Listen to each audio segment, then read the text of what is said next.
સુરત શહેરને smart city તરીકે ઓળખ આપવામાં આવી છે, પરંતુ શહેરના અનેક વિસ્તારોમાં પ્રાથમિક સુવિધાઓનો અભાવ જોવા મળી રહ્યો છે. રોડ, રસ્તા, પાણી અને ડ્રેનેજ જેવી મૂળભૂત સમસ્યાઓને કારણે નાગરિકો પીડાઈ રહ્યા છે.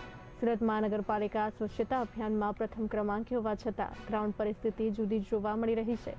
નાગરિકો વેરો ભરી રહ્યા છે, છતાં સમસ્યાઓનું કાયમી નિવારણ કેમ લાવવામાં નથી આવી રહ્યું તેવા પ્રશ્નો ઉઠી રહ્યા છે. શહેરના પાંડેસરા બમરોલી રોડ વિસ્તારના વોર્ડ નંબર 29 સુખી નગરમાં છેલ્લા 20 દિવસથી સતત ડ્રેનેજ લાઇન ઉભરાવવાની સમસ્યા ચાલી રહી છે. સ્થાનિક લોકોએ પાલિકાની વોર્ડ ઓફિસો તેમજ ઓનલાઈન ફરિયાદો કરી હોવા છતાં ચોક્કસ ઉકેલ મળ્યો નથી. કામગીરીના નામે માત્ર સળીઓ મારીને જવાનું કામ કરવામાં આવે છે, જેને કારણે નાગરિકો ત્રાહિમામ પોકારી રહ્યા છે. સ્થાનિક નગરસેવકોને પણ આ સમસ્યાની રજૂઆત કરવામાં આવી છે. નાગરિકોમાં આશા છે કે નવા પાલિકા કમિશનર આ સમસ્યાનો કાયમી ઉકેલ લાવશે અને શહેરને સાચા અર્થમાં સ્માર્ટ સિટી બનાવશે.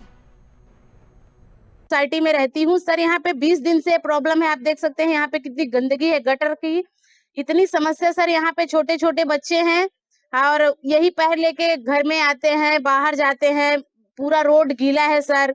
हम चाहते हैं नगर पालिका से कि इसका सलूशन करे सर। हमने जहाँ जहाँ भी कंप्लेन किया, ग्वालक नगर में किया है, हाउसिंग में है वहां पे किया है, आते हैं सलिया मार के चले जाते हैं। उसके बाद आज 2-3 लोग भी शाम को आए थे सर।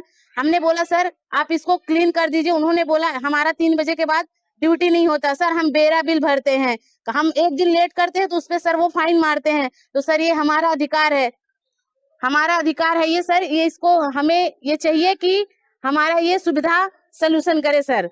और हम इससे बहुत परेशान हैं सर। हमने कई जगह पे फरियाद की लेकिन हमारी कोई सुनवाई नहीं है सर। तो हम आपसे निवेदन करते हैं कि हमें इसका